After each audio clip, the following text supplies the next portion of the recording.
سفیان بن عیینہ نے بیان کیا کہ میں نے عروہ سے سنا، انہوں نے بیان کیا کہ میں نے حضرت عائشہ رضی اللہ عنہا سے پوچھا تو انہوں نے کہا کہ کچھ لوگ منات بت کے نام پر احرام باندھتے جو مقام مشلل میں تھا، وہ صفا اور مروہ کے درمیان حج و عمرہ میں سعی نہیں کرتے تھے۔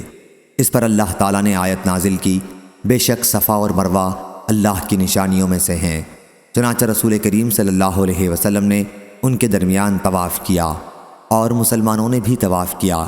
سفیان نے کہا کہ منات مقام قدید پر مشلل میں تھا، اور عبد الرحمن بن خالد نے بیان کیا کہ ان سے ابن شہاب نے، ان سے عروہ نے بیان کیا اور ان سے حضرت عائشہ رضی اللہ عنہا نے کہا کہ یہ آیت انصار کے بارے میں نازل ہوئی تھی۔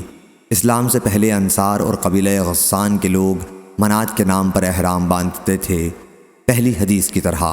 اور معمر نے زہری سے بیان کیا، ان سے عروہ نے، ان سے حضرت عائشہ رضی اللہ عنہا نے کہ قبیلہ انصار کے کچھ لوگ منات کے نام کا احرام باندھتے تھے۔ منات ایک بت تھا جو مکہ اور مدینہ کے درمیان رکھا ہوا تھا۔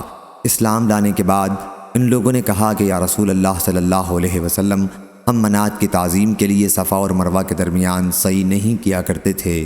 صحیح بخاری حدیث نمبر 4861۔